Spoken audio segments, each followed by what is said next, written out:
महाराष्ट्र में इंडिया गठबंधन में सीट बंटवारे को लेकर सहमति बनती दिखाई दे रही है। 3 दिन से लगातार बैठकों का दौर चल रहा है और अब बताया जा रहा है कि 170 सीटों पर सहमति बन गई है। कांग्रेस और शरद पवार के एनसीपी के साथ कहीं कोई टकराव नहीं दिखाई दे रहा है।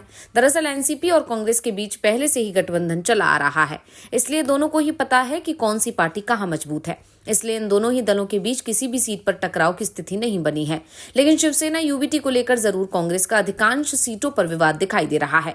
फिलहाल 118 सीटों पर अभी तक विवाद की स्थिति बनी हुई है, जिसमें से 100 सीटों पर कांग्रेस शिवसेना यूबीटी के बीच सहमति नहीं बन पा रही है। वहीं 18 सीटों पर ही एनसीपी और शिवसेना के बीच पेच फंसा हुआ है।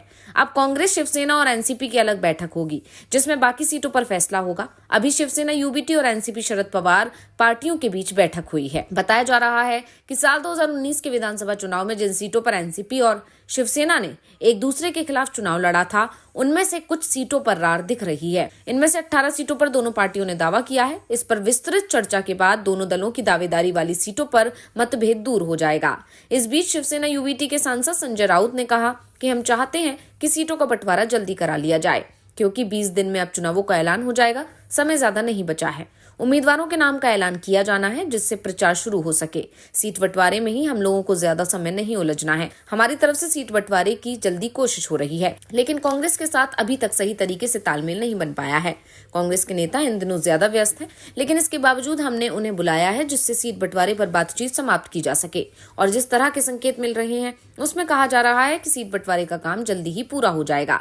संकेत तो इसी बात के हैं कि ये काम इसी महीने पूरा हो सकता है, जिसके बाद पार्टियां अपने उम्मीदवारों के नामों का ऐलान कर देंगी। फिलहाल जो संकेत मिल रहे हैं, उसमें शिवसेना यूबीटी और कांग्रेस के पास 100 से 105 के बीच सीटें आ सकती हैं, जबकि एनसीपी के हिस्से में 80 से 85 सीटें आ सकती हैं। वैसे शिवसेना यूबीटी और कांग्रेस दोनों ही तरफ से 120 सीटों पर दावा किया जा रहा है, लेकिन ये तय माना जा रहा है कि दोनों में से कोई भी दल 110 से ज्यादा सीटों पर चुनाव नहीं लड़ पाएगा।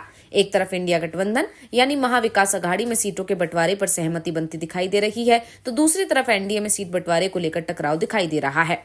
अभी तक सीटों के बंटवारे को लेकर औपचारिक चर्चा ही चल रही है और इसमें भी तीनों दल बीजेपी, शिवसेना और एनसीपी में विवाद की स्थिति दिखाई दे रही है। बीजेपी की तरफ से तो जो संकेत मिल रहे हैं, उसमें साफ है कि सीटों का बंटवारा अगले महीने ही हो पाएगा। पहले हरियाणा के चुनाव के परिणाम आएंगे, उसके बाद ही बीजेपी की तरफ से सीट बंटवारे की बात शुरू हो जाएगी। यानी चुनाव आयोग के चुनाव की तारीखों का ऐलान होने के बाद ही एनडीए में सीट बंटवारे की तस्वीर साफ हो पाएगी। वैसे कहा जा रहा है कि बीजेपी हर हाल में 150 सीटों पर चुनाव लड़ने की तैयारी कर रही है। बची हुई 138 सीटों में वो शिंदे और अजित पवार दोनों को समेटने के साथ ही करीब 15 सीटें अपने दूसरे सहयोगी दलों के लिए भी छोड़ेगी। ऐसे में बीजेपी के लिए सीट बंटवारे का काम आसान नहीं है और इसीलिए पार्टी चाहती है कि पहले इंडिया गठबंधन में सीटों का बंटवारा हो जाए, वहां से उम्मीदवारों की सूची आ जाए, उसके बाद बीजेपी सीट बंटवारे पर आगे का काम करे।